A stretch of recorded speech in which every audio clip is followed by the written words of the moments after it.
অপর ব্যবসায়ী সমিতির সভাপতি হুমায়ুন কবির ফারভেজ সহ গুম হওয়ার পর অদ্যবধি আমাদের মাঝে আর ফিরে আসেননি।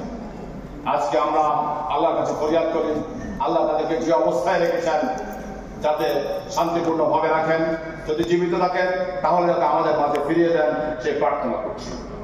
সম্মানিত ব্যবসায়ীবৃন্দ, আজকের এই স্মরণ সভা থেকে আমরা একটা মেসেজ দিতে চাই। আমরা যে মেসেজটি হচ্ছে, ক্ষমতার পালাবদল আছে, ক্ষমতার পরিবর্তন আছে, কিন্তু ব্যবসায়ীদের কল্যাণে যারা কাজ করে, ব্যবসায়ীদের কল্যাণে যারা সময় শ্রম বিনিয়োগ করেন, যারা ব্যবসায়ীদেরকে শান্তিপূর্ণভাবে ব্যবসা করার পরিবেশ সৃষ্টি করে যায়, তারা না থাকলেও ব্যবসায়ী সমাজ তাদেরকে অত্যন্ত শ্রদ্ধার সাথে স্মরণ করে। আমাদের বিগত সময়ে পতিত সরকারের আমলে যারা ব্যবসায়ীদের নেতৃত্ব দিয়েছেন, তাদের সময়ে ব্যবসায়ীরা শান্তিপূর্ণভাবে ব্যবসা করতে পেরেছিল কিনা? সুতরাং আগামীতে যারা নেতৃত্ব দিবেন, বর্তমানে যারা নেতৃত্বে আছেন, সকলের প্রতি আমাদের একটা মেসেজ পৌঁছে দিতে চাই।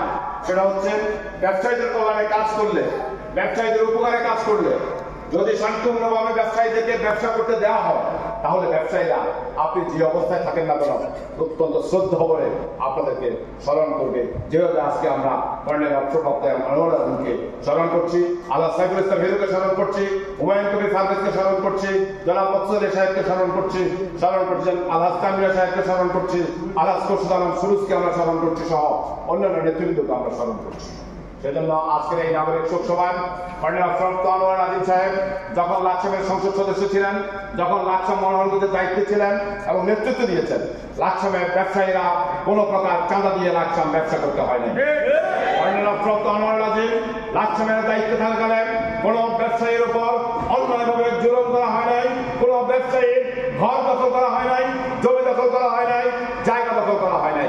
সেজন্য আজকের এই ব্যবসায়ীরা কর্নেল আনোয়ার আজিমের শোক সন্তপ্ত পরিবারের প্রতি আমরা সমবেদনা জ্ঞাপন করছি এবং আল্লাহর কাছে ফরিয়াদ করছি, আল্লাহ পাক রব্বুল আলামিন যাতে তার নেক কাজগুলোর বিনিময়ে কালকে আমাদের দিন তাকে জান্নাতুল ফেরদাউস নসিব করেন।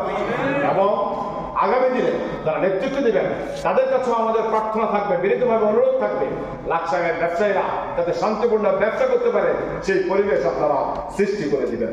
আজকে এখানে অতিথিবৃন্দ অত্যন্ত গুরুত্বপূর্ণ সময় দিয়েছেন, সময় দেওয়ার জন্য অনেক দূর থেকে এসেছেন। আমি অতিথিবৃন্দের প্রতি কৃতজ্ঞতা জ্ঞাপন করে আজকের এই শোক সভার উদ্বোধন ঘোষণা করছি এবং আমরা চেষ্টা করবো ইনশাআল্লাহ যত সময়ে আমাদের প্রোগ্রাম শেষ করবো আপনারা ধৈর্য সহকারে হলরুমে অবস্থান করার জন্য বিনীতভাবে অনুরোধ করে আমার স্বাগত বক্তব্য শেষ করছি। আসসালামু আলাইকুম।